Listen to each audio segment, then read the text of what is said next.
Ассаламу алейкум, урматтуу ардактуу кыргызстандыктар. Мына бардыңыздардын эшиңиздерди каккылап, үйүңүздөрдүн терезеңиздерди ачып, жарпыныңыздарды жазып, 5 каналдын таңкы 5 көрсөтүүсү старт алды.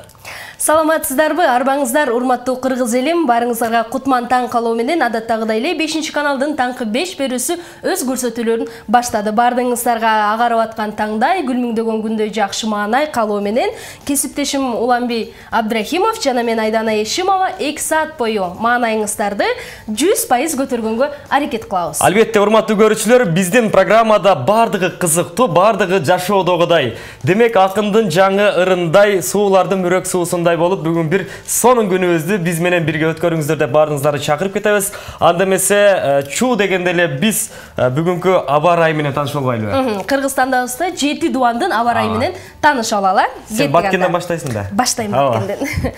Өрүк зарлуу Баткенде күндүзү 6 градус, ал эми кечкисин 3 градуска чейин жылуу болот экен. Ал эми күнөстү Ош шаарында +7, ал эми +4 ысык болот экен бүгүн. Кеттик анда Ошко. Ал эми жаштардын шаары аталган Жалал-Абад шаарында күндүзү 6 градуска чейин, ал эми кечкисин 4 градуска чейин жылуу болот экен. Ал эми Манас атабыз жер деген Талас шаарында болсо, Талас областында +5 жана -4 ысыгы дагы суу дагы бар экен да. Ал эми Чүй облусунда күндүзү 2 градуска чейин жылуу болот экен, ал эми кечкисин 2 градуска чейин суугураак болот экен. Берекелүү Нарын жергебизде +3 жана -5. Ал эми Кыргызстандын Бермет аталган ысык көлүбүздө күндүзү 4 градуска чейин жылуу болот экен, ал эми кечкисин 2 градус жылуу болот. Ал эми Борборубуз Бишкекте бүгүн +5 жылуу жана -3 суукта болот экен. Урматтуу биздин сүйүктүү теле көрүүчүлөр, баарыңыздарга кутман таң калуудан биз эч качан тажабайбыз. Биздин катарга кошулган бардык көрүүчүлөрүбүздүн ар бирине кутман таң деп айтабыз, Бардыгыңыздарга эле чогуу эле кутман таң деп койбойлубу? Жок, мен ар бирин айткым келип атат. Айдана, бүгүнкү күн негедир башкача таң атты. Себеби биздин меймандарыбыз, конокторубуз дагы өтө бир элибиздин жүрөгүнөн түнөк тапкан инсан. Сонун кызыктуу сюжеттер сиздер үчүн орун алган. Анда бир жакшы ыр менен бүгүнкү эфирибизди башталасыздар. Сиздер үчүн бир жагымдуу чыгарма жаңырсын, анан кийин эфирибизди улантабыз. Келсин жаңычы.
Аяздан аккар жасайлы деген жаңы жылдык маанайда, жакшы чыгарма болду.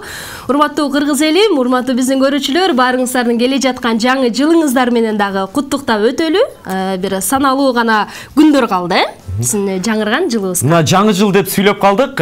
Буга чейинки жаңы жылдарыбызда мындай кар жок эле биз жаңы жылды тосуп атканбыз да. Быйыл негедир башкача болот деп мындай ойлоп турам да мен. Ооба, себеп дегенде айлана чөйрөбүз бат эле ак карга бат бөлөндү. Бул ак кардын жааганы дагы жан дүйнөнү тазартып, жүрөктөрдү жашартат деп биз ишенели. Урматтуу көрүүчүлөр, биз болсо эфирдик сапарыбызды улантабыз. Биздин студиябызда кыргызымдын гүлдөй жанган жылдызы, комузун боорун тырмаган, жүрөктүн түпкүрүнөн кубулжуп, булбулдай таңшып, шаңшып, түнөк тапкан сулуу бир эжеке ырчы кызыбыз мейманда. Тааныштырып өтсөң. Ал ким деп турсаңыздар, Кыял Токтурбекова. Саламатсызбы эжеке? Кутман таңыңыз менен кандай келип алдыңыз? Сон жакшы. Келе жаткан жаңы жылыңыз менен Сиздердин дагы жакшы. Кандай келип алдыңыз деген, жол менен мындай келип алдым деп. Маанайлар кандай, жакшы? Сон. Анда биз мындай кылалы, чу дегенде эле элибизди ойготуп алалы. Анткени комуздун үнү, комуздун добушу кыргыз элинин жүрөгү үчүн башкача бир сезим таасир калтырат да. Ошондуктан биздин жашообуз менен жуурулушкан комуз менен бир жакшы ыр менен бүгүнкү эфирибизди ачып алсак, Анда эмесе Булбулум деген чыгарманы аткарып койсом сиздерге.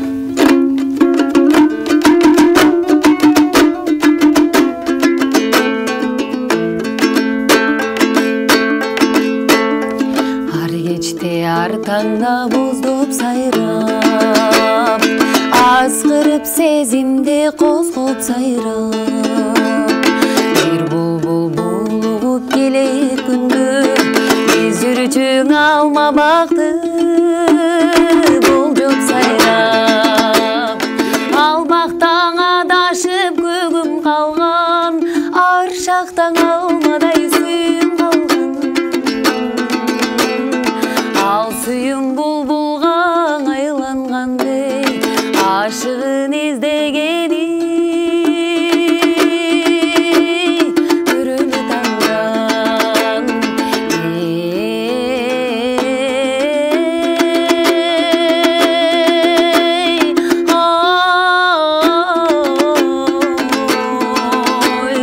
Булбулум, булбулум ай, булуккан коргорум ай, бул кечте үнүң баспай, булбул неге мынча, булбулум ай.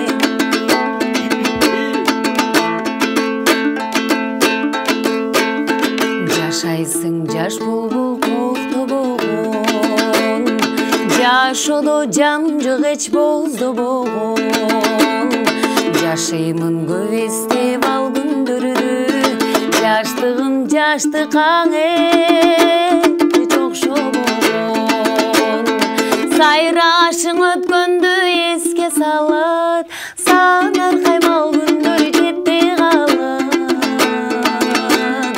булган булбулдай сени жоктоп, буйруксуз сүмдү мен жектеп алам.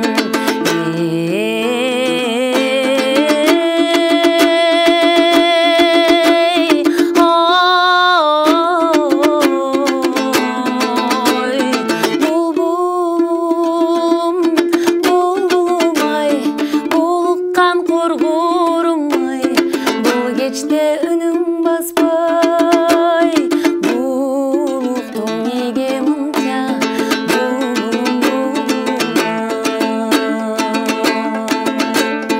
булуккан коргорум ай.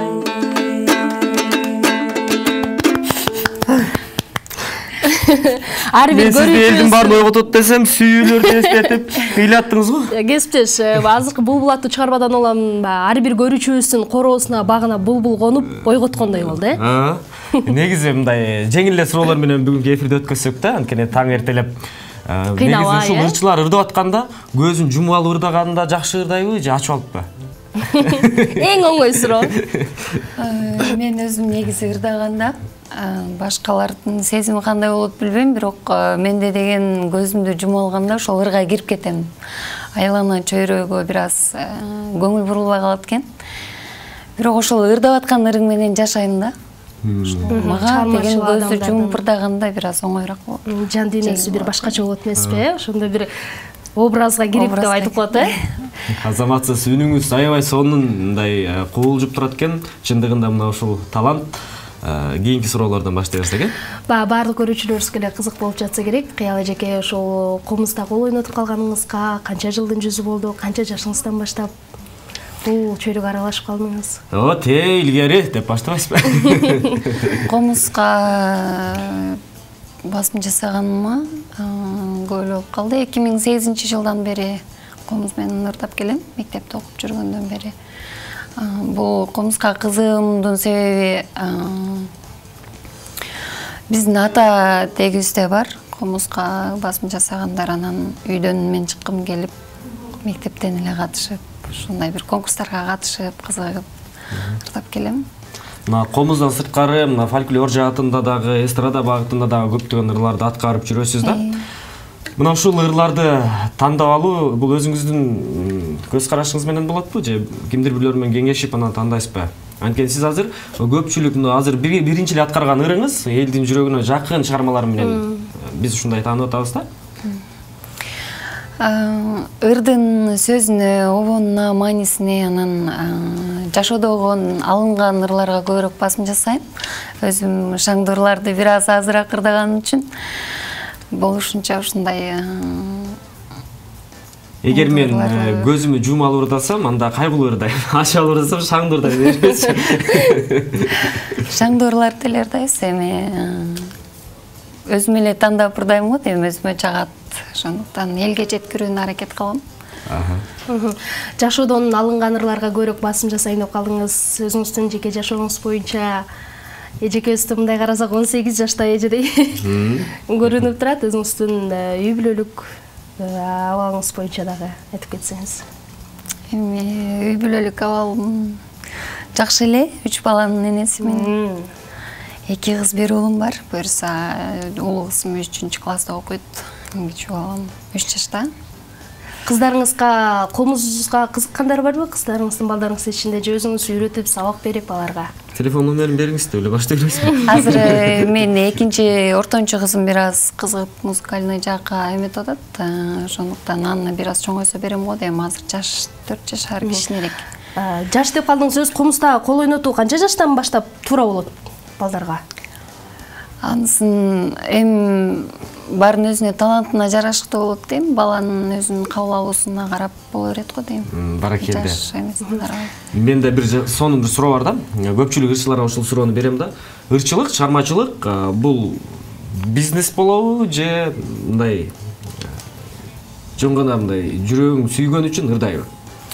Шынын айтсаңыз. Бизнес катары көрбөйм мен. Бизнес катары көрсөм, эгер бир жерде башка тармактарга да кирип кетишим мүмкүн эле. Анан ошондуктан өзүм жакшы көрүп, сүйүп, жүрөктөн ырдап жүрөм. Ошол жүрөктөн сүйгөн ырыңыздан дагы бирөөнү уккубуз келип атат да.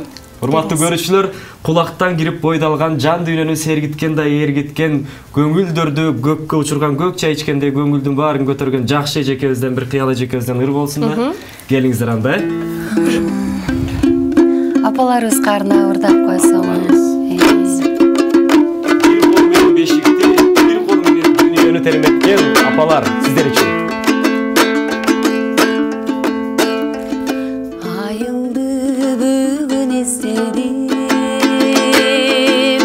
Акшамдар жанган кечтерим, апагем уйсап короду, адырдан ойноп кеч келдим. Апагем кайда, мен кайда, адырдан соккон жел кайда, убакыт өтүп табышма. Уктабайм түндү далайга, убакыт өтүп табышма. Уктабайм түндү далайга.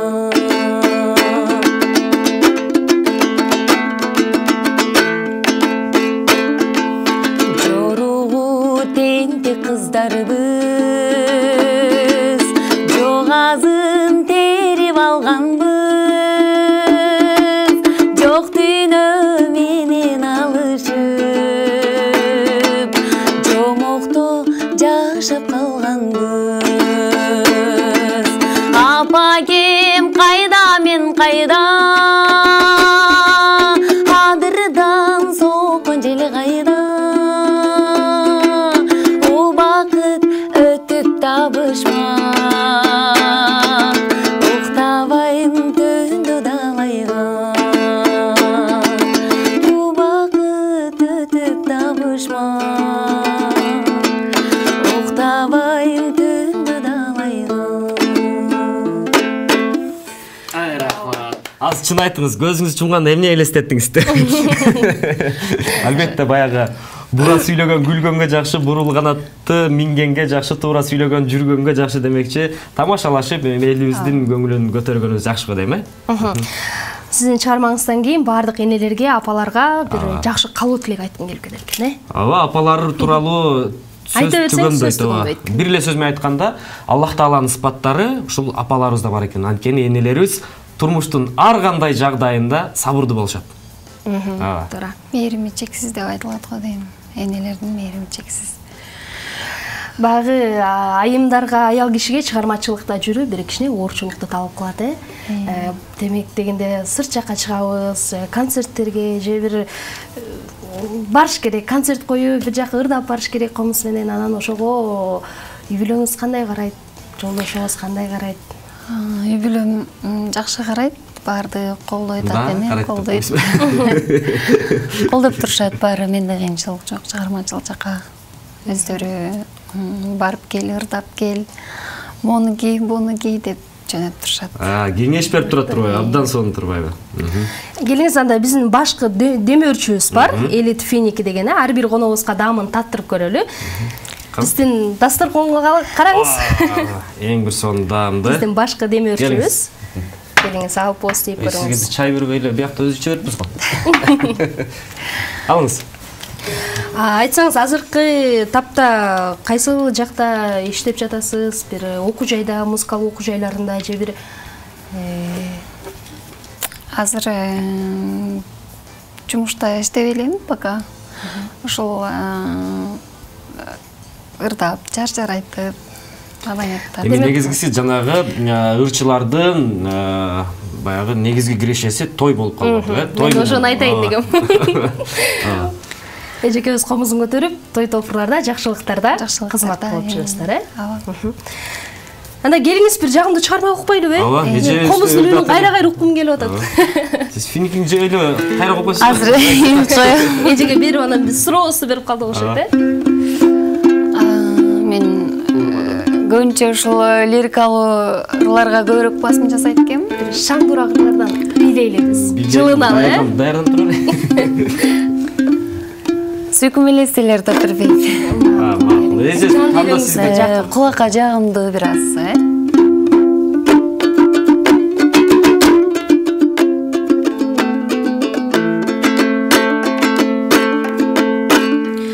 Азыр сен алыстасың, менден узак.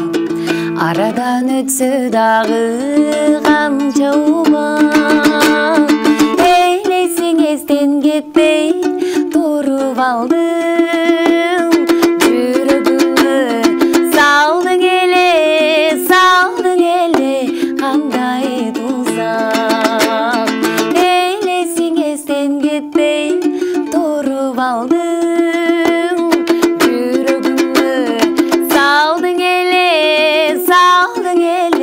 кандай тузак.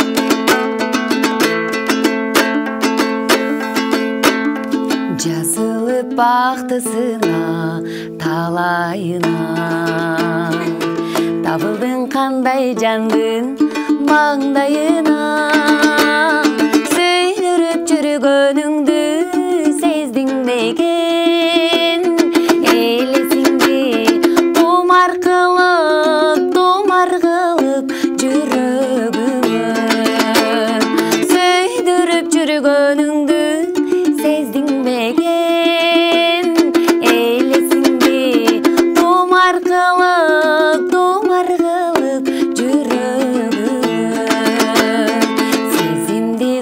коротомун унутам деп.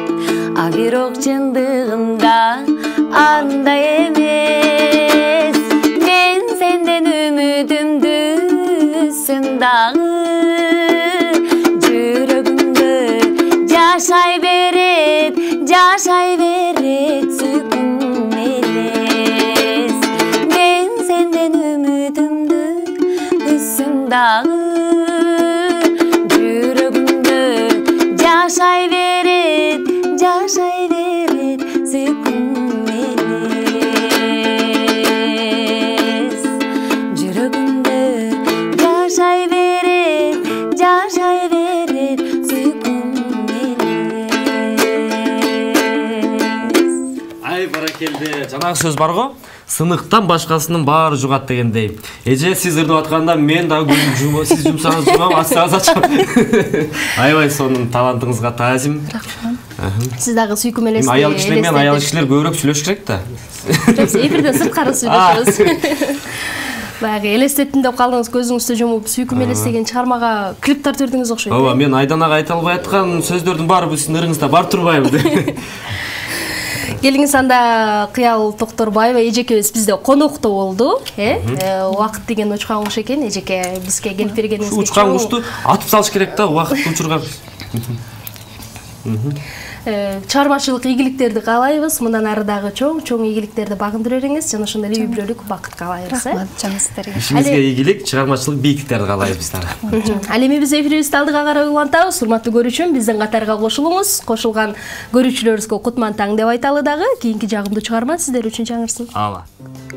Ура, мен Элит Финин жакшы көрөм. Менин кабыл алуу жөндөмдүүлүгүн өрчүтүп, көздүн көрүүсүн жакшыртат. Қан айланууну жакшыртып, жүрөк оорунун алдын алат. Курамында көптөгөн ден соолукка пайдалуу витаминдер бар. Витамин Б, витамин С, витамин А. Финик күч-кубат берет, азыктандырат. Элит ар дайым таттуу, ар дайым даамдуу.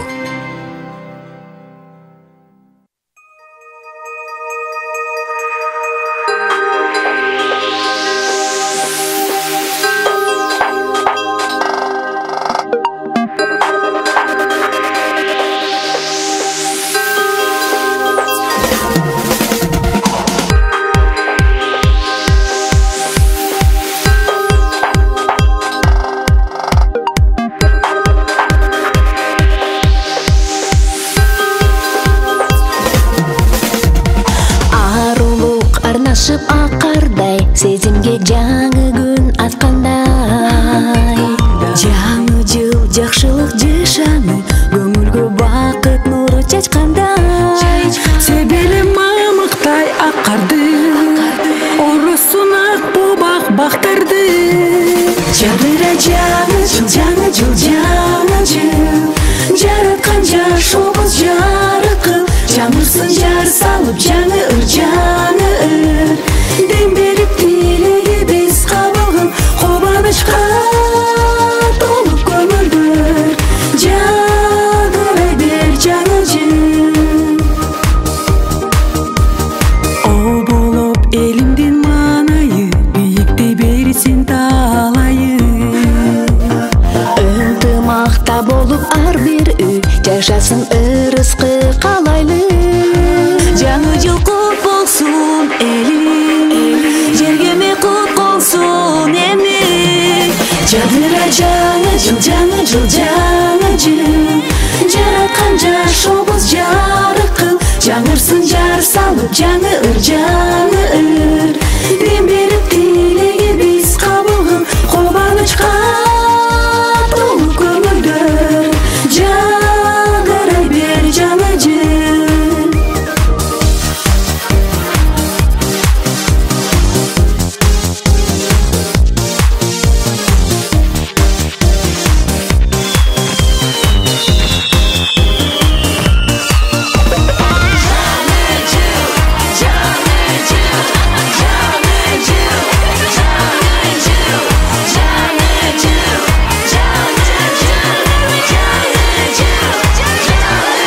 Жадыра жаңы жыл жараткан жашообуз жарыкыл, жаңырсын жар салып жаңы ыр жаңы ыр дем берип тилеги биз кабыл кыл жадыра жаңы жыл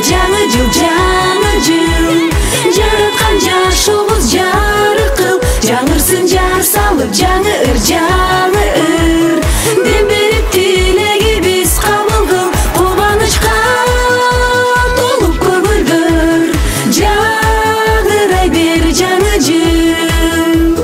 жадырай бер жаңы жылыңыздар менен жаңы жыл.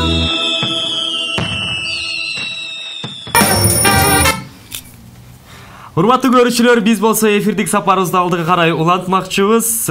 Мынакей сыртта болсо бирде үшүйбүз, бирок күн кыйла жылууланып калды. Күн чайыттай ачылып, мына түш убагында күн чыгып турат. Ооба. Ал эми биз кийинки жылдыздуу коногубуз менен тааныштыралы. Эгер ким деп турсаңыз, өзгөчө кырдуу талант. Ооба. Урматтуу көрүүчүлөр, биздин бүгүнкү мейманыбыз аябай мындай төрт тарабы төп келген, асмандагы эркин учкан шумкардай, төрт аягы дыбыраган тулпардай көп кырдуу талант ээси. Бирок биз ага чейин биз жагымдуу бир сонун сиздердин көңүлүңүздөрдөн түлөктөп отурган сюжетке конок берели. Кеттик.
Урматтуу көрүүчүм, азыркы жаңы чыгарылган жагымдуу чыгарма сиздер үчүн арналды. Ал эми биз жылдыздуу коногубуз менен тааныштыралы. Урматтуу көрүүчүлөр, мына сиздерге жогоруда айтылгандай эле көп кырдуу талант, сүйлөгөндө эле куйкумдашып, сөздөрдү кураштырып, улаштырып деги эле бир чыгарманы эпизоддо аткара турган болсо, аны ийине жеткирген, элибиздин жүрөгүнөн түнөк тапкан, чачтардын анча-мынча арасын ак аралап жаткан Аскат Сулайманов агабыз. Саламатсыздар. Таңыңыз менен кош келипсиз. Рахмат. Бирге болсун. Бир суроо берейин. Экинчи суроого кантип жооп бересиз? Экинчи суроого биринчи суроодон кийин жооп берем. Баракелде, туура таптыңыз. Алгач келген коногубуздун маанайын билип алалы, таңкы маанайыңыз жакшыбы агай? Жакшы, Кудай буйрса мындай. Кинодогудайбы? Кечирээк жатып, анан кыйналып каламбы дедим эле. Жок, эртең менен кадимкидей 5те туруп ары бери басып, ойлонуп дегендей. Келе бердим анан жакшы. Урматтуу көрүүчүлөр, дагы бир нерсени айта кетели. Көпчүлүк адамдар эле биз кыргыздар кеч калабыз, кеч калбаса кыргыз болбой калабыз дейт. Тескерисинче Аскар агайыбыз чыныгы кыргызча тактык менен биздин чакырылган сааттан 5 мүнөт эрте келди. Мынакей. 5 эмес. Жарым саат эрте келди. Келбеш да. Эшиктин алдында турдум, ары бери бастым, анан кирип келдим да. Кош келиптирсиз. Жаман көрөм өзүм негизи. Кош келиптирсиз. Алгач эле жоопкерчилик үчүн чоң рахмат айта кетебиз, Рахмат билдиребиз. Алгач эле суроодон баштасам, сизди кыргыз журту актер катары аябай жакшы тааныйбыз. Кыргыз драма театрында дагы кызмат кылып келатасыз. Азыркы тапта карантин болуп, оору болуп, бүт театрлар, филармониялар иштебей жатат, чыгармачылар. Ошол таптан бир сөз кылсак, азыркы тапта театрдын жашоосу кандай болуп атат? Азыр негизи бир 5-6 айдай токтоп турдук. Анын үстүнө биздин театрда ремонттоо болуп атат. Азыр бардык жана эл отурган креслолор, залды полный алмаштырып атышат. Бирок пандемия болуп калганда да иштебей калдык. Бирок азыркы күндө Назым Мендебеев деген биздин художественный руководитель театрда ошол Эңилик Кебек деген казактардын спектаклин кое баштады. Азыр иштеп атабыз. Эми зал, сахна даяр болбосо дагы биз өзүбүзчө даяр болуп тура берели деп, баягы баары бүтүп кана эмнеңер бар дегенде мына моунубуз бар деп алып чыга калганга Кудай буйрса даярдап атабыз. Алтай бою биз ушуну даярдадык деппи? Демек, Кочкор такыр башка, Токтогул такыр башка дегендей. Агайды көрсөк эле ошону эстейбиз, Бул элдин жүрөгүнө сиңип кетти. Негизи мындай чыгармачыл адамдар иштейт, тынымсыз иштейт да. Анан иштеп атса деле, эмне иштеп атасың, көрүнбөй калдың деген суроолор аябай көп бериле берет го. Өзгөчө пандемияда көп айтышты, ушинтип анткени тартылып иштеп аткан кинолордун баары азыр кинотеатрлар жабык болуп чыкпай аткан. Эми Кудай буйрса мына 1-декабрдан баштап ачылып иштеп атат. Эми көрөт го, негизи эми ушундай суроо боло берет. Тартылып элдин алдында жүрсөң деле көрүнбөйсүң го деп ушундай берет. Анан мен айтам, үйдө телевизор барбы негизи депчи. Эми телевизордон көрбөсө, анан театрга келбесе, кээ бирде тамашалап коем, эми сага көрүнөйүн деп кайсы остановкада туруп турайын деп. Көп эле андай кишилер сурагандар. Аскат агай, аябай кызык да, мисалы сиз сүйлөп атканда, жөн деле мына сыртта сүйлөшүп турганда деле бир чыгарманы же эпизодду аткарып аткандай бизге ошондой сезилет да, көрүүчүлөргөчү жөнөкөй. Анан буну сиз ушундай образды атайын окуп жасагансызбы же тубаса ушундайбы? Элге кызык экен да бул аябай. Кече биз социалдык тармактан ушул суроода берилди да. Негизи мен билбейм, досторум деле айтат. Аскаттын колу бутун байлап койсоң бир нерсе айтып бере албайт деп өлүп калат бул сурабыз депчи. Мен анткени любой окуяны айтып атканда ордуман тура калып, колум менен көрсөтүп, өзүм туурап берип айтып бербесем, жөн отуруп сүйлөй албайм кыскасы. Билбейм, анан илгертеден ушундай болчумун негизи. Мен өзүмдү билгенден даже элдер айтып калат, эми болду, эми балдар чоңойду, жакында куда болосуң, мындай өзүң кармап, шашпай, чоң кишидей болуп сүйлөсөң депчи. Мен билбейм, эми андай боло албайм. Мен ичимде кандай, сыртым деле ошондой. Азыр деле мындай ордунан туруп кетейин деп атат, бирок биздин микрофондорубуз байлап турат да, жатып алсаңыз боло берет, балышпа. Эми Аскат ага, Сиз менен азыр Айданада бир суроо бар экен, андан бир сонун оюнубуз бар да. Сизди көргөндө биз кинону элестетебиз, театрды элестетебиз агайды көргөндөчү. Анан азыр театр менен кинодо образ жаратуунун айырмасы кандай болот сиз үчүн? Экөөтүн бирдей эле, бирок экөөнүн бир айырмасы театрда 3-4 айлап бир спектакль даярдайсың да. 1,5 сааттык спектакльди коюш үчүн 3-4 саат, 3-4 ай жүрөсүң. 1,5 сааттык кинону ойнош үчүн 1 ай, 2 айда бүтүп каласың да, тартылып. Калган эми ал монтаж, жанагы цветокоррекциясына. Бирок экөөнүн айырмасы экөө бирдей эле. Мисалы, мен үчүн бирдей эле, анан эл үчүн билбейм. Экөөнүн айырмасы театрда ар кандай, күнүгө ар кандай ойной берсең болот. Мисалы, спектакльди 10 күн койсоң, 10 күн башкача ойносоң болот. Кээ бир сөздөрүн алып салып, башка сөздү кошуп алып ойносоң болот. А кинодо бир ойнодуң, ошо ойдон калат да. Ошон үчүн кинодо ойноп атканда кичине образыңды точно элге жеткире аламбы деп ойлонуп туруп ойносоң, театрда болсо айтып атпайм, каалагандай ойносоң болот. Бир күнү ыйлап койсоң болот, бир күнү күлүп койсоң болот, бир күнү аксак болуп чыгып ойносоң болот, бир күнү дерский бирөөнү чыгып ойноп койсоң болот. Келбей койсоң да болот. Келбей койсоң болбойт. Келбей койсоң болбойт, конечно. Кинодо ошол бир ойногон бойдон калат, ошол айырмасы ошол. Театрда жүргөн адамдардын дагы кызыктуу окуялары көп болот деп калат. Сизден да көп угуп калабыз. Кесиптештердин арасында бир образ жаратып атканда күлкүлүү окуялар көп болот дейт. Ошолордон бирөөнү айтып бербейсизби? Турушу күлкүлүү болот да.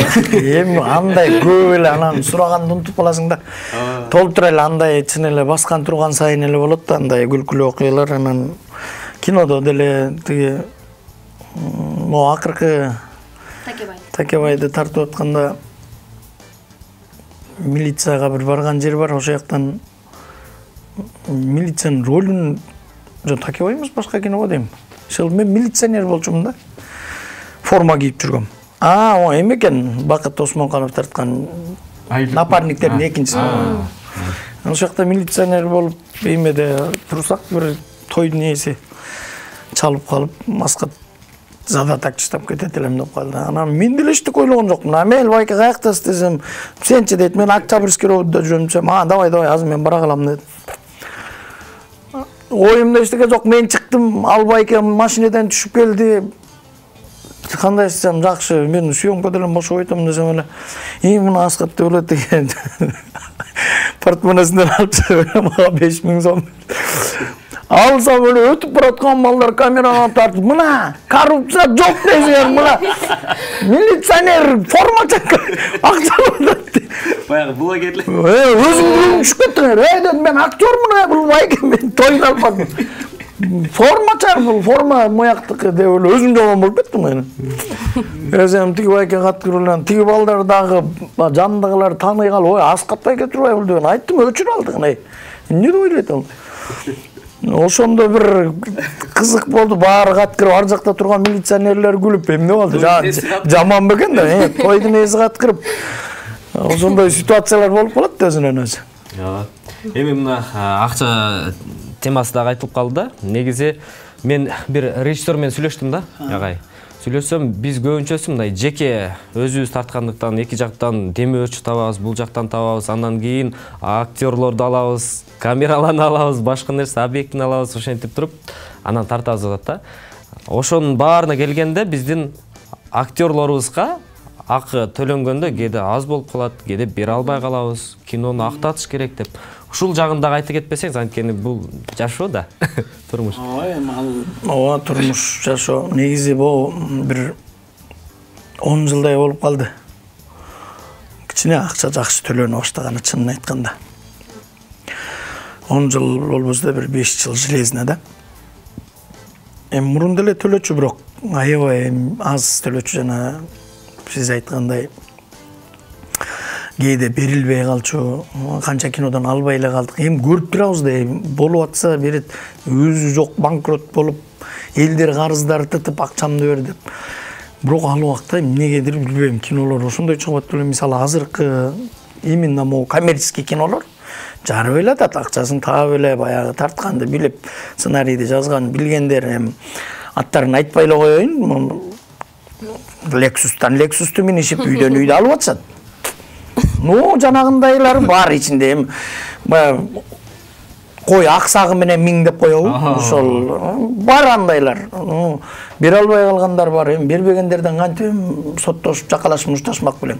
Коррупция дейт. Болгондо бересиң дейсиң. Макул дейт. Ал качан болот ким билет. Кыргызбыз да. Андайлар деле бар. Акчаны берип аткандар бар. Мисалы азыр көбү ушинтип келбей калды. Мурун көп келчү. Акчабыз, бюджетибиз мынча болуп атат. Мончага тартылып бериңиз жазгатпай деп. Мен айтам, бюджеттин канча экенин эмне тырышасың анда кино тартпай эле кой деп. Эмне кыйналасың? Мени да кыйнап, өзүңдү да кыйнап, зачем? Андай азыр ал вопростор менен уят эле болуп калдык айрылган негизичи мен момча акчам бар. Сурайт, момча күндүк ролуң бар, ойнойсуң, съемочныйдан мисалы 10 күн. 20 күн канча сурайсың? Даң айтасың. Ал деп жүрөгө кармап каласыз дейт. Анан ичи эле ортого түшүп бирдемени келишебиз да. Анан ошо менен голду коюп, давай макул деп анан кинону баштайбыз ошон. Любой жер ошондой да. Сиздин кичпейилдикке уруксат берсеңиз, биз азыр сыртка чыгып келели, иштерибиз бар эле деп. Уруксат берсеңиз. Атайын сизге кече бир мындай оюн жасадык да, даярдадык. Ошону ойносок. Уруксат бересиз. Азыр болсо мындай эле, бул өтө эле жөнөкөй. Сизге 4 биз үндөрдү угузабыз. Ошол үндү сиз артынан кайталашыңыз керек бир-бирден, өзүндөй кылып. Эми сизге үйрөтүштүн кереги жок. Биринчисин угабыз.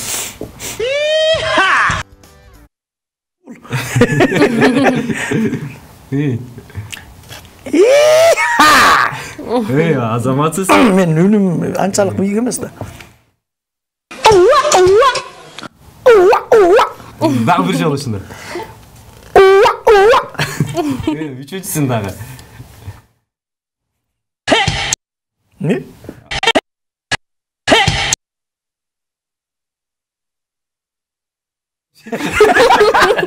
Дегенин өзү түшүнбөй калдым эмне кылган дегенде. Төртүнчүсүнү көрөлү анда.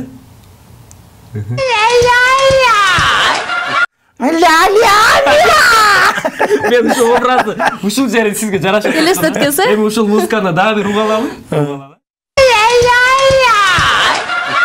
Бардык музыканы. Кыркылбаган. У меня в деревне есть лошадка. Причешу ей гребень. Коербиз. И поеду я на ней кататься. Упаду и буду там валяться. Ушул музыка коюлуп атканда эле, ушул жерине келгенде, ля деген жерине келгенде, режиссерубуз ошол жерин акырындатат, сиз айтып кетишиңиз керек. Макул. Эми образ менен жана. Эми калганы силер ырдайсыңар буну. Гонорарын калганы. Даярбыз, Давай, кеттик. У меня в деревне есть лошадка. Гладко-гладко. Поеду я на ней кататься. Упаду и буду там валяться. Бара келди. Деген үчүн окшош. Баягы акыркы жес өтө сонун болду. Дал өзүндөй кылды, агай. Ушуну мындай ырдап чыкпайсызбы? Хит болуп кетем го. Образ жаратып, ошого. Азыркы тапта Такебай киносу жаңы тартылып бүттү, агай. Азыр ошол актуалдуу темага айланып атат. Жакында кинотеатрларда берилет деп ачылганда, ошол боюнча да кыскача токтолуп кетпейлиби Такебайдын? Буюрса. Мен реклама кылгандай өзүм түшкөн кинодан онунан башталат. Кудай буюрса бардык кинотеатрларда келгиле демекчимин, келип көрүп кеткиле. Биринчисинен кем калбаган кино болду деп ойлойм. Анткени жакшы эле эмгек кылдык биз дагы. Пандемия убагында маскаларды тагынып, антисептиктерди себинип, ушу эл бүткөндө бир ушул оорудан арылганда кинотеатр ачылганда жакшы маанай менен бир баштап берели деп ошондой ой менен тарттык. Бирок ушундай Бакыт экөөбүз баягы сүйлөшүп отуруп чын эле таң калдык. Режиссер Бакыт Осмонханов. Biz bunu деген август-сентябрда тарттык да. Октябрдағы нерсени полный тартып коюп турбуз, эмне болорунчу. Бардыгын, Просто биз өзүбүз байкаган эмеспиз. Ушундай баягы көрөгөчтүк кылып турбуз, но элдер андан кийин тартылган деп деле ойлосо делечи, бул убакта тартып 1 ай эле болду, мына жетишпейт болчу эч кимчи бул кинону даярдап, жасап, монтаждап. Анан эми ошон үчүн сценарий ким жазды? Сценарийни ошо Бакыт өзү жазган, да ким бирөө же өзү жалгыз жазды. Но кадимгидей мындай ичинде окуяларды дагы давай можер момдай кошобуз, тягымтебиз деп атып тартканбыз. Эми элге жаксын деп. Ну, байкабай ошондой бир Кыргызстандын жанагы 4-5 октябрда болгон нерселери кошулгандай болуп калды. Да биз точно андай эмес, бирок именно бар да ошол эпизоддорчу ичиндеги. Жанагындай кубалап, жаман көрүп депутаттарды ошол сыяктуу нерселер бар. Ичинде аны айтпай эле кое турайын, калган кинодон барып көрүңүздөр, ато бүт айтып берип салдың деп ана мен да жаман көрөм. Биз деле көрүп отурбузбу? Силер өкөңүз монтуй баштадыңар. Кызыга баштадыңыз да, кандай экен? Силер ансыңар мен айтып кете берем, анандай монтеп деп тура калып отуруп. Эфирде утуп калабыз. Мен сизге бир суроо келип атат, жанагы Бопуш деген аты менен таанымал болгон агайыбыз, раматталып Марат Жанталиев. Марат Жанталиев агабыз Саякбайдын образы менен калды деп элдер ошондой баа берди да. Калган ойногон башка ролдорунан дагычы. Сизде дагы бир көксөп жүргөн мынол ролду ойношум керек эле, же ошол роль, же буга чейинки ойногон ролдоруңуздан мен мынол ушул менин жашоомдогу негизги чыгармачылыгымдын бир бардыгынын немеси болот го. Туучоксу. Ушул болчу деп кайсыл образыңызды же ролду айтасыз? Биринчиден мен кичине жашайын кое тургула. Пока азыр возможность жок. Марат байкенин кичине эле ошол болуп калды, акыркы ролу, эң сонун чыккан ролу болду. Меники билбейм, негизи азыр толук кандуу мындай жакшы бир элге жетерлик роль боло элек го дейм, анткени дагы алдыда азыр эми комедия, мындай трагедия ойногонубуз менен бир жакшы, мисалы Сүймөн Жокморовдун байкедей, Иманкул ошо Советбек байкелердин кинодусундай, жанагы Алыйм акиси Куля жанагындай Выстрелил на перевале караш деген сыяктуу, Жеттин чоок деген сыяктуу кинолор бизде ушу көптөн бери тартыла элек. Ошондой кинолор тартылса, ошондой бир роль жараткым келет. Мындай эми эмес. Прям ат менен чаап барып кырып там блокбастер эмес. Но кыргызга таандык этникалык мындай кыргыздын тарыхында калган окуялар ошондон. Анан даже мен макул элем терс образ берсе деле ошондой жөн эле болбой калды. Макачы деген жанагы кимди Кычанды сайып өлтүргөн ким эле Жумалыдай берсе деле мен макул элем ошого деле, анткени кечке эле комедия ойной бергенде болбойт. Мен өзүм негизи окуп бүтүп келгенде негизи трагедияны көп ойногон актер болчумун. Вообще анан чүттө кийинчерээк эле комедияны көп ойноп кеттим ушуга чакырып. А так мен өзүм ойлойм, трагедияны деле ийине жеткире аткарып бермекмин да. Ну азыр андай сунуш түшө элек пока. Тартыла элек Кыргызстанда, мисалы Курманжандатка тартылды. Ошо Курманжандатка тартылгандай ушундай дагы бир бизде эми толтура да мындай тарыхый инсандар. Ошолордон тартылса, ошонун бир кичинекей болсо деле бир ролун аткаргым келет. Ошол Агай комедия деп калдыңыз ба? Агайды кичинекей жаш баладан баштап, чоң апаларыбызга чейин сизди ошол комедия образында гана элестетип калышты да. Өзгөчө бул Такебай жана кино комедияларынан кийин дагы. Анан кийин баягы ар бир актердун, кино жаратуучунун спектакль ойногондо же бир кино ойногондо өзүнүн купулуна толбой калган роль болот, ошону жаңы ролду купулуна толо тургандай жарата албаган. Сизде ошондой образыңыз болду беле? Болот теман кантип болбосун, баары эле сонун высший болду дей албайсың да. Бар бирок ал кинолорду айтканда дагы ошонун режиссерлору таарынып калат. Эмне менин кином жаман болду эле деп, ошон үчүн айтпай эле коеюн. Театрда деле болот.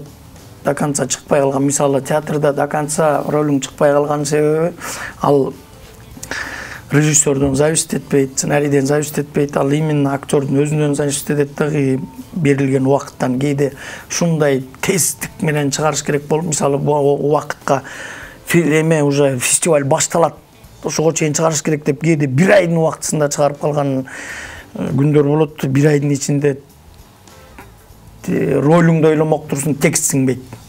Эмне деген текст жаттайсың ба? Бизге таң калгандай болуп, бир общий тетрадь жаттайт экенсиңер го силер, мен 2 сөз жаттай албай атам дегендей болуп, ошонун баарын сиңирип өзүңө кабыл алып, анан роль жөнүндө ойлонгончо кээде ролуң чыкпай калат. Эл билбейт аны, эл жакшы экен деп коет, өзүң ичиңде аятан көр деп каласың. Анан уже бир чыккандан кийин режиссер дагы давай до конца иштеп салалычы дебейт, ошо ойдон калып калат. Өзүң ичиң бышпай калат да. Андай ролдор болот. 5 кол тең эмес да. Аскат Сулайманов деген ушул ысымды кече биз эфирге чакыраардан алдын мен 4-5 режиссер агаларыбызга чалдым да.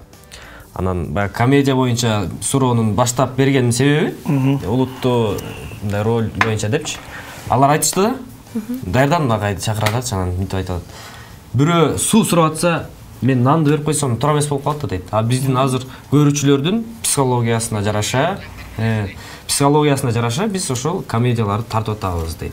Ушул сөздүн негизи мен кошулам ошого, анткени эл өзү эле кыйналып, өзү эле азыр нервный болуп турат. Өзгөчө бул пандемияда мына жаздан бери жаттык. Уже жаз келип калды уже. Эме жаз келип калды, эми кыш келип калды. Жаз эме.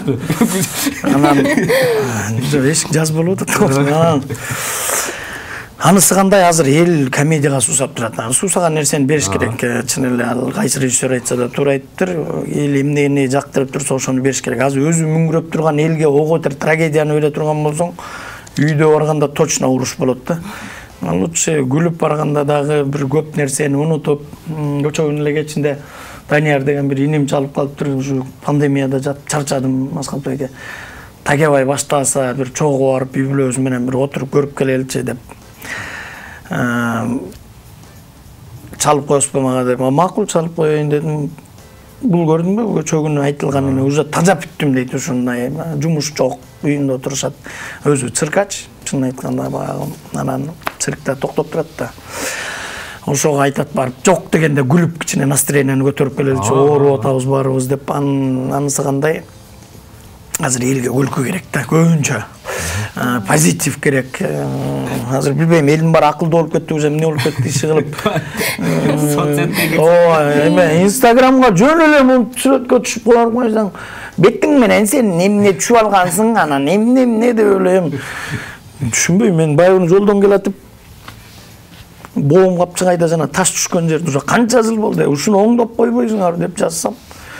Эми акылдуу болуп кетесиң да, эми көрдүңбү дейт. Мурун эле жазып жүргөм аны. Эми көрдүңбү дейт. Просто чоңдорго кайрылуу, мону бүтүрүп койгулачы, жөн эле. Анткени ушунча авария көп болуп атат, именно ошонун айынан тиги встречныйга чыга калып. Ошону жазсам бир акылдуулар жазыптыр да, ошончу. Эпирден айтып койду, нормально болчу. Жакшы нерсени жакшы кабыл алыш керек да. Кичине настроенияны түшүрүп коюшат ушундайлар, акылдуулар диванга отуруп алып жазгандар. Атак мен байкуш жакшы эле ой менен жазгам. Агай, акыркы биздин эфирибиздин соңуна бир суроо да. Сиз жанагы жүрөк менен сүйлөйсүз, жүрөккө жетет, ошон үчүн көрүүчүлөрүңүз кыргыз элинин ичинде арбын да. Өзүңүз күлгөндө, жөн мындай жашоодо эч ким жок жерде күлгөндө кантип күлөсүз? Деп күлөм. Сон жооп болду. Эме деп күлбөйм, деп күлбөйм, жазап. күліп бүріс түседі деп мен. Оны болгондой эле деп туруп эле күлүп тастайм. Агай жана жогоруда баягы интернетте жазган катталуулуштарына капа болот деле азыр көңүл ачылып кетти. Жок, капа болбойм деле мен. Андайлар топтойт. Айла жок. Капа болсоң дагы урушат. Оода 5 кол тең эмес да. Бирөөнү кыркып салсаң, экинчиси бул керек болуп калат кийинкисинде чанан ошон үчүн жүрө берсин чыдап коюш керек. Бизге берилген убакытта соңуна чыгып баратат. Агай келип бергениңизге чоң рахмат. Сизге да чыгармачылык албан ийгиликтерди каалайбыз. Үй бүлөңүзгө дагы бактылуулуктарды каалайбыз. Чоң жигит болуңуз деп. Агай рахмат. Сиздин дагы элибизге болгон сөзүңүз болсо айтсаңыз болот. Кичине отура туралычтык. Эми эмне айтам? Чоң рахмат чакырганыңарга. Кубанычтамын, көптөн бери чын эле келе албай аттым эле. Өзүм да жумушум болуп, съемкалар токтобасы кичине бошоп калган үчүн макул болуп келдик. Чакырып тургула келип турабыз. Ар дайым ушу кыргыз эли менен дидарлашып, сүйлөшүп, көрүшүп турганга не жетсин. Баягы эмне көрүнбөй калдың дегендерге да бир жолу көрүнүп коюнчу 5-каналдан жүрөм мен. Ошол жалпы кыргыз элине тынччылык каалайм. Жакында президенттик шайлоо болот экен, татыктуу ажоо болсун. Кыргыз элин ушу саздан сууруп чыккан мыкты жигиттерден келсин. Ошол жалпы сиздерге жакшылык каалайм, ден соолук каалайм, оорубагыла, эртерээк пандемиядан чыгып, кыргыз элибиз жадырап, жайнап жашап калалы. Ойлор деле көрсүн. Мына урматтуу көрүүчүлөр, бизде бүгүнкү кыргыз киносунун дөшасы, бүгүнкү учурдагы кыргыз киносунун жүзү Аскат Сулайманов болду. Ар дайым элибизге жылмаюу тартуулап жүрөрүңүздөр. Ал эми биз эфирди улантабыз. Урматтуу көрүүчүм, бизден алыстабаңыздар. Ал эми азыр жагымдуу чыгарма жаңырсын. Көрүшөбүз.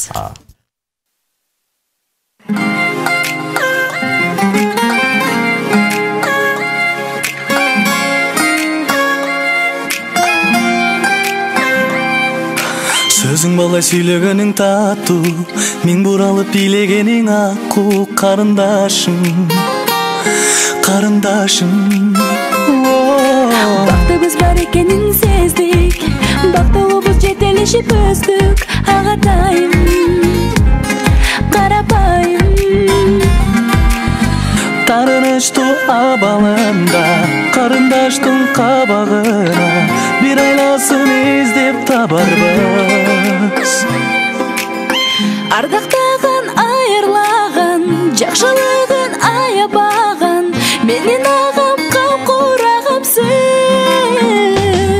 Эркетайым, эркелечи дагы да, күнүм менин, гүлүм менин, жаздай жайнап жадыра. Эркелеймин, эркелеймин, эркелечү күн барда, күлмөңдөймүн, төгүлбөймүн, алдын агам турганда.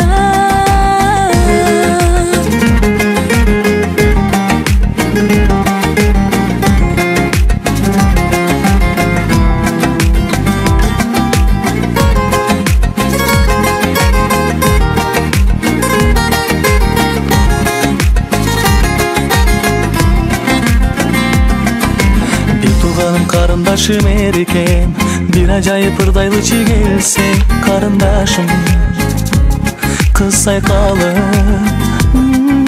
Жылдыз болуп жаркырайсыз көктөн, сиз бар кезде көңүлдү түз көктөн, агатайым ай, карапайым.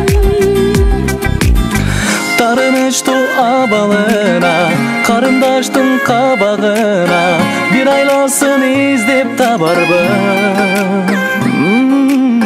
Ардактаган, айырлаган, жакшылыгын аябаган, менин агам капкурагымсың.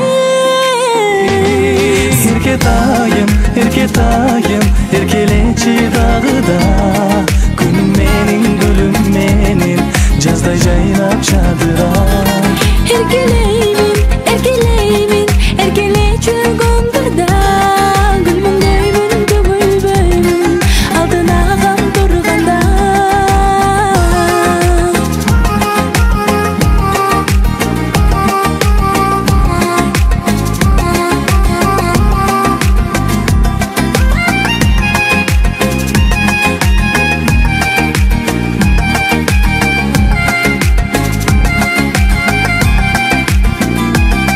Erketayım erkeleçi dağıda Gülüm menin Жаздай жайнап жадыра Erkelemin erkeleçi gün barda Gülün bölüm Altın ağam durganda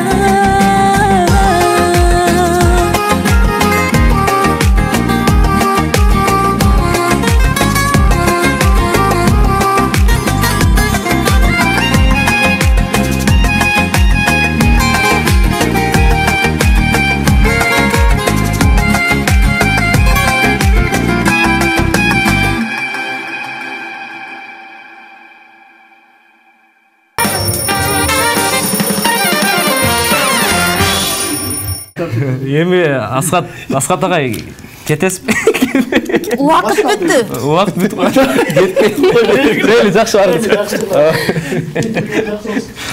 Ассаламу алейкум, урматтуу көрүүчүлөр. Өзүңүздөр байкап көрүп тургандай, бүгүнкү кыргыз музыкасынын дөөшасы элибиздин жүрөгүнөн мукам үнү менен, өзгөчө үнү менен түрөк тапкан агайыбыз. Кыргыз классикасына өтө чоң салым кошкон биздин агайыбыз, Кыргыз Республикасынын эмгек сиңерген артисти Чырмаш Төрөбеков. Ура! Ассаламу алейкум. Саламатсызбы агай? Алейкум, саламатсыздарбы? Кош келипсиз. Келдик, Кудай буйрса мынакей. Сиздердин ушул бир чакырууңар менен келип калдык дейт го. Баягы сизди көргөндө кыргыз эли, кыргыз журтчулугу бир операны көрөт, Операны элестетебиз сразу эле агайды көргөндө. Азыркы тапта кыргыз операсында кандай жаңылыктар, деги эле кыргыз филармониясында, улуттук филармонияда эмне жаңылык ошол боюнча? Эми азыр биздин опера балет театры менен ушул Кыргыз улуттук филармониясы азыр чоң спектакль, концерттерди кое албай атабыз. Эми бардыгына түшүнүктүү. Бул карантин башталгандан бери азыр этияттык менен, кылдаттык менен иштеп атабыз. Мынакей театрда азыр группа менен барып даярдашып, спектакльдерди даярдашып, аста иштешип атат.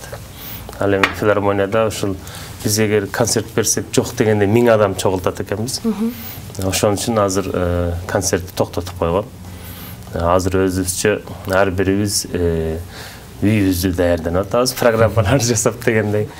Эгер ушул концерт ачылса, концерт коелу деп, Эми Кудай буйрса мына уруксат берилет деп угуп атабыз. Эми уруксат берсе ошол балким ушул 21-жылдын башында, ушул январь айында бир жакшы элдин маанайына жарашыктуу бир чоң концерт беребиз деген үмүттө отурабыз. Аллахым насип кылса, агай. Кудай буйрса. Азыр эми жанагы концерттин түйшүгүн сиз жоон териңиз менен таткан, инсан катаран уюштуруу, кыйынчылыгы, аяк булжак, чалуу, кыскасы ушунун баардыгын сиз бизден жакшы билесиз.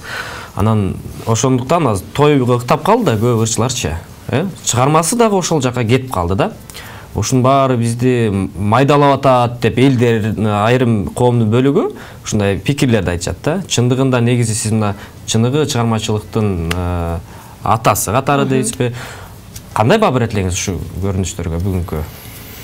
Эми бул көрүнүштөр азыркы күндө, азыркы заманыбызда десек да болот да.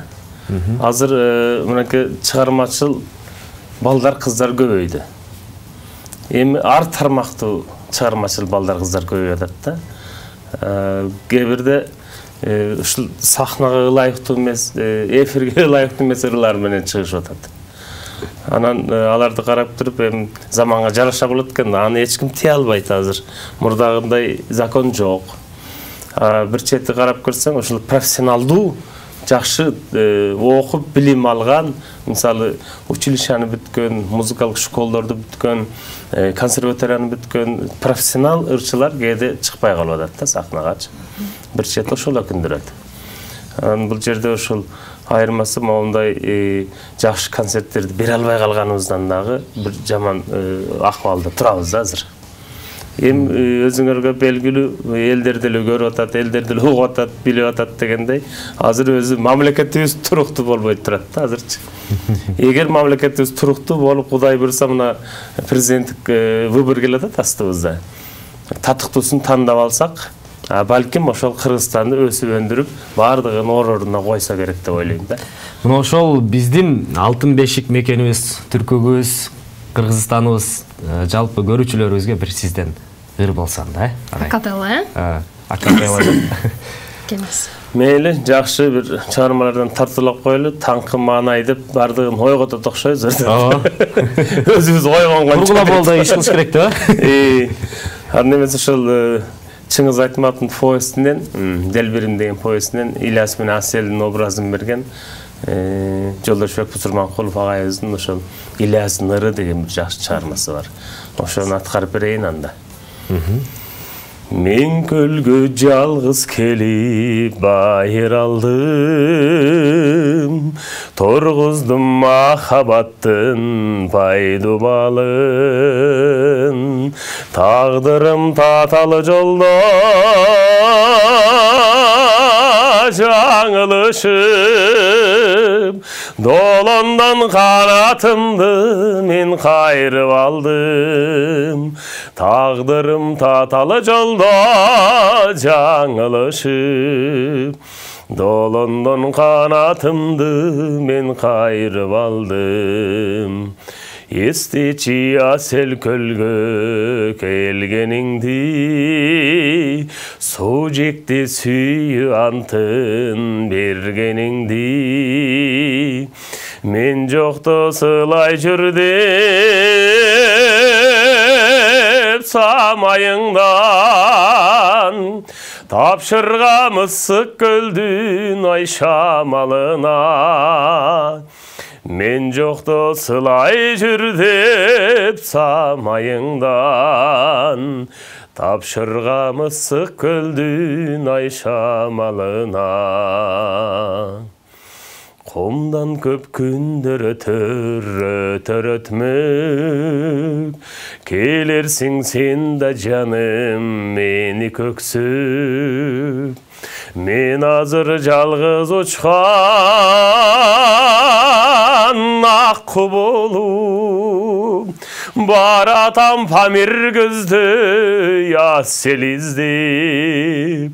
Мен азыр жалгыз учкан акку болуп, баратам Памир көздөй сүйүү издеп. Баратам Памир көздөй асел издеп.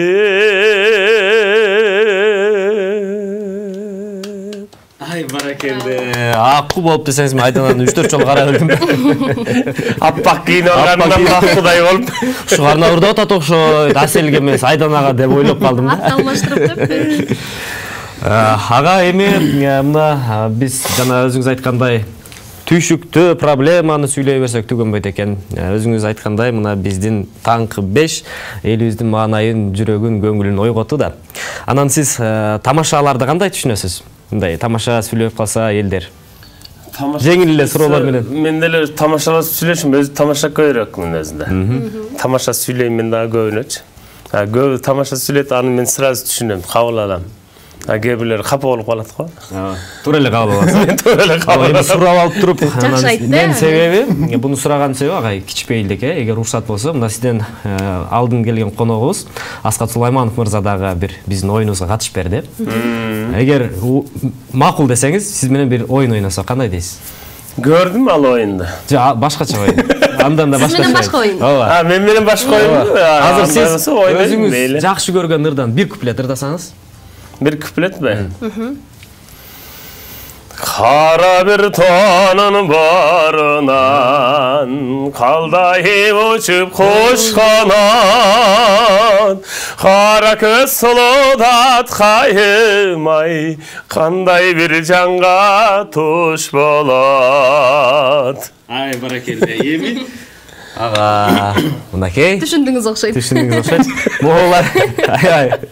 Даамдуу. Дарыгерлердин көзөмөлүнөн өткөн. Азыр ырдап атканыңызда ушулерди, мына сормо канттарды оозго салып ырдап көрөсүз.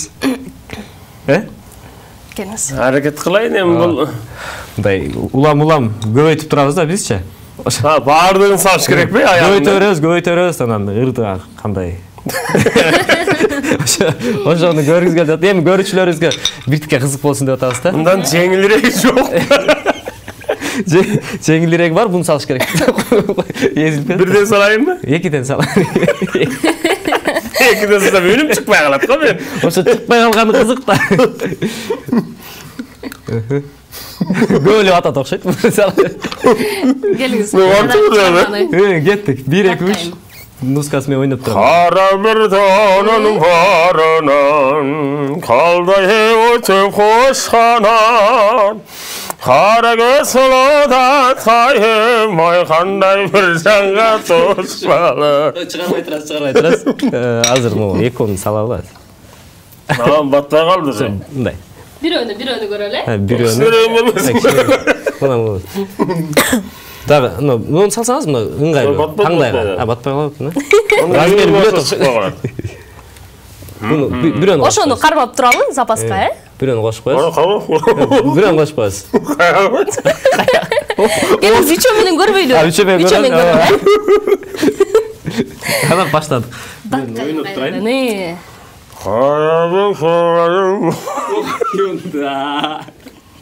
Ырдайбыз. Ырды аяла чыгарып коелу. Ырды аяла чыгарып коелу. Чыкпай калганы жакшы. Кара бир.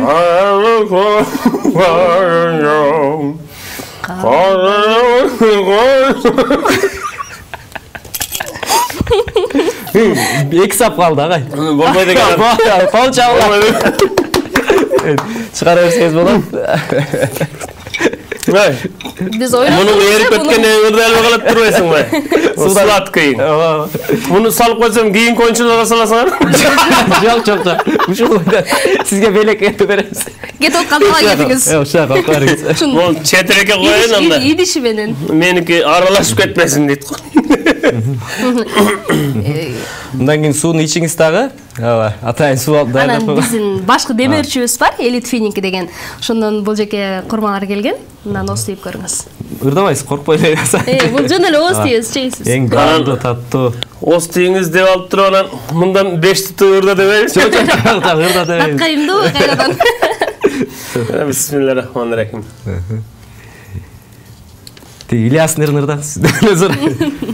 Сурап атпаса. Агай, сизди баягы кыргыз классикасына көбүрөөк басым жасап жүргөнүңүздү билебиз. Анан чет жактарга көбүрөөк чыгасыздар, ушул жаат менен, чыгармачылык менен. Анан баягы чет жактагы опера жааты менен Кыргызстандын биздин мындай бир өзгөчөлүктөрү, айырмачылыктары эмнеде экенин байкай алдыңызбы? Айырмасы чоң. Мына жакын биздин коңшулар эле мына Казакстанга барсак, опера балетте опера жүрсө, эл толо турат да залычы. Биздин эң биринчиден биз канча аракет кылып, канча бир жакшы, кыйын спектакльдерди же концерттерди койсок да, биздин элибиз ошого көнбөй жатат да. Бул элибизден болот да, биринчиден. Элибиз ошол операны көрүп, операны түшүнүп, операга кызыгып келсе, биздин да залдар толо болмок да. Демек кызыгуу жок, операга болгон эле кызыгуу жок. Кызыгуу жок. Себеби бул ар бир адамга ар бирине барып айта албайсың, айтсаң дагы кээ бирлер түшүнбөйт. Мисалы филармонияга концерт койсок деле концертке келбегендер бар да. Мен бир окуяны айтып берейин. Бир жерде сүйлөшүп отуруп калсак, анан бир эже бар экен. Анан эже айтып калды. Ой, сен ырчысыңбы деди. Ооба, мен ырчымын дедим. Деди. Мен Кыргыз улуттук филармонияда иштейм, ырчымын, солистмин. Ушундай Чырмаш Төрөбеков деген ырчы болобун десем, анан эже карап туруп, мен ошо филармония дегенде бир да боло элекмин десе. Эгер ошол эже филармонияга же операга келип концерт спектакльдерди көрсө, анда мени да тааныса керек эле деп ойлоп калдым да. Анан мен айттым, анан эже сизди бир күнү мен филармонияга алып барам дедим. Элде кызыгы жок деп калдык, бирок ошол элди ошол операга, филармонияга, театрга кызыктырыш үчүн эмне кылуу керек? Кантип тартуу керек кызыктырыш? Кызыктырыш үчүн эмнелерди гана кылбай атат чын эле. чыгармачылык адамдар аракет кылышып ошо эл келсин деп спектакльдерди жаңылап атат, спектакльдерди коюп атат, концерттердин программаларын сонун кылышып атат. Мисалы театрларда спектакльлерди сонун кылып коюшуп атат, мисалы да опера, балет, драм театр, филармония концерттерди коюп атат дегендей. Бирок ошол элдердин азыр кээ бирде могу акыркы жылдары ачык эле айталы, ошол кызыгуусу да чөтө азайып калды да. Эми ал түшүнүктүү, эми жашообуз кыйын, кээ бирлер иштейт, кээ бирлер иштебейт дегендей. Анан барып концерт көрөм дебейт, анан акчасы жок болуп турса.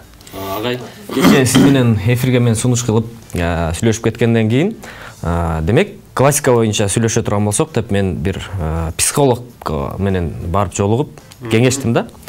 Ал айтып атат, эмне үчүн ырларды, жана жеңил-желпи ырларга эме басым жасап кетти, угармандар дагы ошондой угуп калды деген бир оору пайда болуп калбадыбы? Анын себеби эмнеде? Мен эртең ушундай Чырмаш Төрөбеков деген агайыбыз келет десем айтат. Себеби элдин психологиясы мындай жеңил ойлонуп калды. Жеңил нерселерге, оңой нерселерге ойлонуп калды. Анан ал айтып атат, ошол адамдын аң сезимине жараша музыканы коюп берип туруп, адамдын кандай деңгээлде ойлонгонун дагы билип алса болот дейт, мисалы. Ырлардын багытына жараша, жанрга жараша. Ооба. Ушул сөздүн канчалык чындыгы бар? Бул чындык, бул мисалы азыр мына акыркы 10 жылдыкта дейли, ошол европалык стиль өттү да жаштаргачы бир кандайдыр бир. Балким андан көп болдубу? Ошол Европаны турлап, туурашып, Европанын ырларын угуп, жаштар башкача өстү да. Биздин мынакы нукура жанагы элдик ырлар да, мисалы. Алар деле классикада, мисалы, биз үчүн. Биздин кыргызча нукура ретро ырлар деп койсок болот, ошолорго көп көңүл бурбай калышты азыркы жаштарчы. Бизге окшогондор эле, ой, ушуларды кайрадан алып чыгайын деп эле ырдап чыкпасак, азыркы жаштардын аны ырдай турган ою да жок. Кээ бирлер эле мону ырда деп эле ырдатпаса, себеби телевизордон көрөт, радиодон угат, баягы европалык бир башкача бир стилдер келди да бизгечи. Туурабы? Мисалы, рэп деген келген. Рэп деген бизде деги эле жок болчу да андай нерсечи. Опера балетте айтат, аны речитатив дейт. Сүйлөп ырдагандардычы. Речитатив деп коет. Ошол речитатив мына келди да. Анан кээ бирлер айтып жүрөт, бул рэпти биз илгертен бери айтканбыз. Манас эпосунда бул Манас рэпке кирет деп бирөө айтып жүрөт. Ал чынбы жалганбы? Ал мен айтпайт элем, ошо рэпке кирет депчи Манасты. Манас деген бул өзүнчө бир эпос, өзүнчө бир кайталангыс. Биздин көрүүчүлөрүбүзгө дегеле биздин баардыгыбызга сиздин азыр аткара турган ырыңыз бүгүнкү күнүбүздүн гимни болуп калсын. Өзүңүз жүрөгүңүз сүйгөн сөзүңүздү элибизге кыскача айтып туруп, анан бир куплет ырдап койсоңуз, ошо менен биз сизге болгон ыраазычылыгыбызды айталы. Уруксат берсеңиз, Эми мен бир жакшы бир ырдап берсем, азыр Муса Баятовдун Кыздарай деген ырын ырдап берейин анда. Акапелла ырдай беремби? Жашыл гүлдөй жайкалып, Ошо көрүп калдык ошо. Шилекей мага тагылы.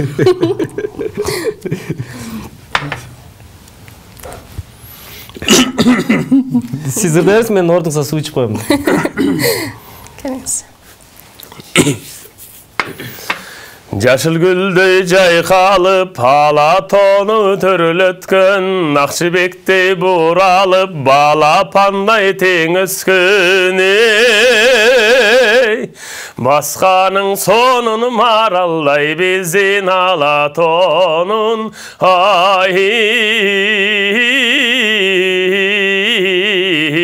кыздар-ай, ой кыздар-ай.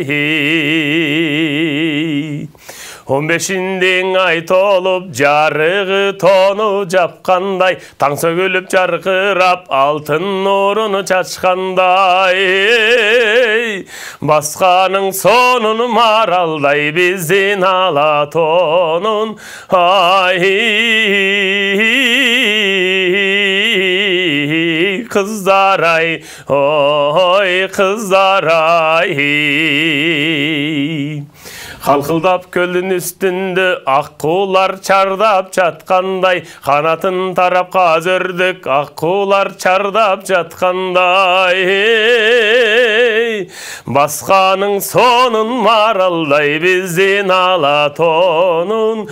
Ай қыздар ай, ой қыздар ай. Ай баракелде. Мына ушулар бүгүнкү күнүбүздүн кимин болуп калсын, биздин студиябызда мейманда Чырмаш Төрөбеков агайыбыз болду. Терең ыраазычылык билдиребиз сизге. Чоң рахмат. Рахмат. Эфирдик сапарыбызды. Чоң рахмат, ыраазычылык билдиребиз. Кыргыз Республикасынын эмгек сиңирген артисти Чырмаш Төрөбеков биздин төрүбүздө конокто болду. Эфирибизди улантабыз. Надоели традиционные новогодние корпоративы? Хотите стильно и по-особенному ярко отметить Новый год? Впервые в Бишкеке самая стильная вечеринка этого года – Dior Party. В программе вечера шоу-балет «Статус», фотозона в стиле примерочной месье Диора, Омар, Арсен, Назгуль Тахтакунова, ну и ведущий… Как вы уже догадались, это я. Приятный сюрприз для дам. Шоу-показ вечерних платьев от Космобелла. Ждем вас 23 по 29 декабря в Палаццо.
Ezilip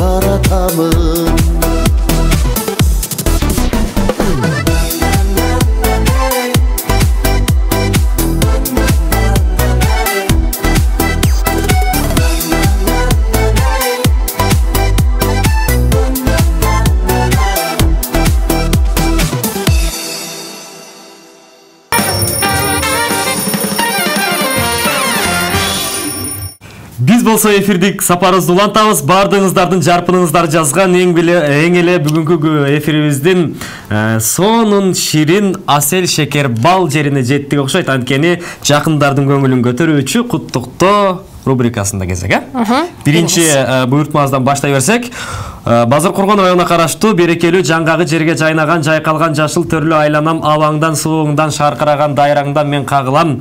Арсланбап айылынын тургуну Султанов Эсен мырза. Бүгүнкү өздүк майрамыңыз кут болсун. Жашоодогу бардык жакшылыктарды, барчылыктарды көңүлдүн кубанычын каалайбыз. Ылайым эле келинчегиңиз Гүлсара экөөлөп уул кыздарды чоңойто бергилеп өпөлөп, бул жашоону куунак өмүр сүрүңүздөр дешип, кыздарыңыз Гүлнур, Асел, Каныкей, Айдана жана ошондой эле кичинекей эгиздер Айлин, Алинур, балдызыңыз Гүлнара, Нуртилек уулуңуз жолдогон. Кыргыз Республикасынын Жогорку Кеңешинин депутаты Ормонов Улукбек Зулпукаровичти бүгүнкү туулган күнү менен чын жүрөктөн куттуктайбыз. Инилери Байыш, Динара, Бакыт, Сапаркөлө жана келин балдары инилеринин атынан чын жүрөктөн куттуктайбыз дейт. Туулган күн ээсин биз дагы жамаатыбыз менен куттуктайбыз. Ар дайым бар болуңуз, ден соолукта болуңуз. Бир туугандардын маңдайында күлүп жайнап жаркырап эсен аман өмүр сүрө бериңиз. Ошондой эле бүгүн эң бир сонун күн экен. Анткени дүйнөдөгү бүгүн бир шаар курулуп атат. Анткени баш кошуп аткан уулубуз менен кызыбыз деп Тилек жана Асел Каракөл шаарынын тургундары бүгүнкү үйлөнүү үлпөт тоюңуздар кут болсун. Ой тилектер орундалсын батыраак, балалуу үй базар болсун бапырап. Коломтонун оты эч качан өчпөсүн, учкундары жылдыздардай чачырап деп атасы Нурлан, апасы Акылай жолдогон. Султанов Бакытбекти туулган күнү менен чын жүрөктөн куттуктайбыз дейт. Атасы Абсамат, апасы Салима, бир туугандары Эсен, Кеңешбек, жеңелери Гүлсара, Жакшыгүл, келини Гүлдесте жана Айдана дейт. Урматтуу туулган күн ээси Султанов Бакытбек, өздүк майрамыңыз кут болсун, бар болуңуз.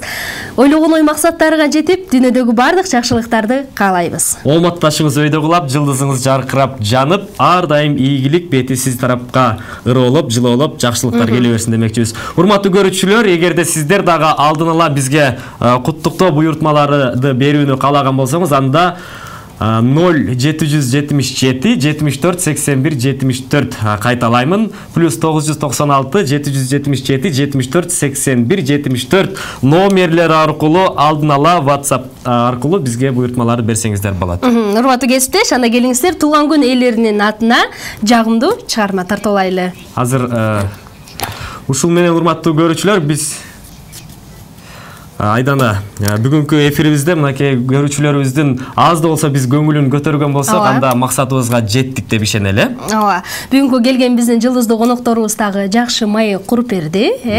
Бүгүн биздин көрүүчүлөрүбүздүн маанайын көтөргөнгө биз толук конокторубуз менен биргеликте аракет кылдык. Кутман таң, сергек таң каалаганга аракет кылдык.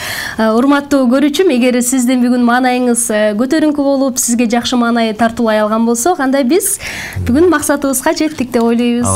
Жылдыздардын бүртүгүндөй, күндүн нурундай, ар дайым үйүңүздөрдүн, түндүңүздөрдөн түтүн бургалап, терезеңизден кут төгүлүп, жүзүңүздөрдөгү нуруңуздар чачырап жаркырай берсин. Бүгүнкү күнүңүздөр ийгиликтүү өтсүн.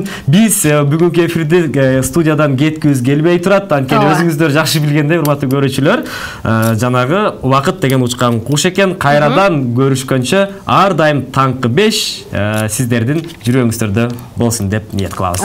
Таңды кандай тосуң, ошол күнүң дагы ошондой өтөт деп айтат. Андыктан таңыңыздарды 5-канал менен, таңкы 5 менен маанайда ар дайым 5 кылып тосуңуздар, урматтуу көрүүчүм. Ал эми 2 саат бою кызматыңыздарда Уланбек Абдрахимов жана мен Айдана Эшимова болдум. Бүгүн күнгө бейшемби, ар жуманын бейшемби күндөрү сиздер менен эфирде болобуз.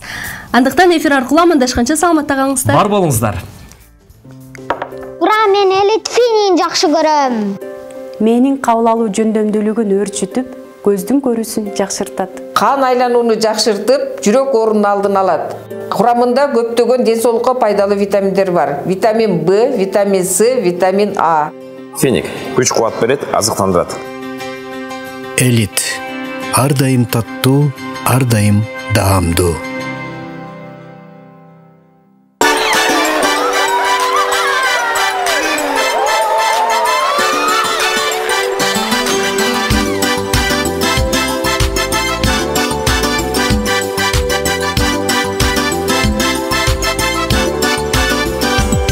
Eski cildi uzak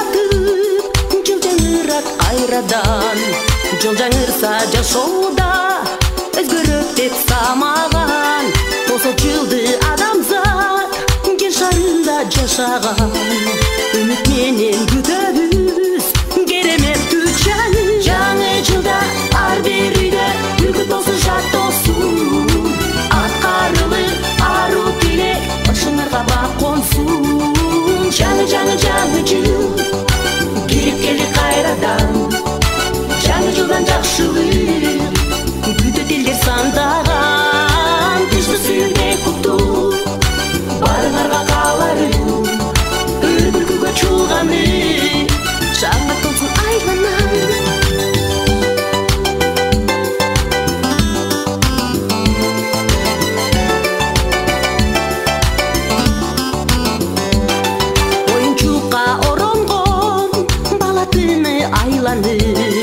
күлкү толу жүзүндө балдар ойнойт шаңданып дасторкондор жайылат жаңы жылга арналып эски жылды узатып жыл тособуз жаңы жылда ар бир үйдө үгүт болсун жат болсун аткарылы ару тилек башыңарга бак консун жаңы жыл кирип келди кайрадан жаңы жылдан жакшылык күтөт элдер сандаган тынчтык сүйүүнү куттуу барыңарга кааларым өр күлкүгө чуулганы жаңы толсун айланам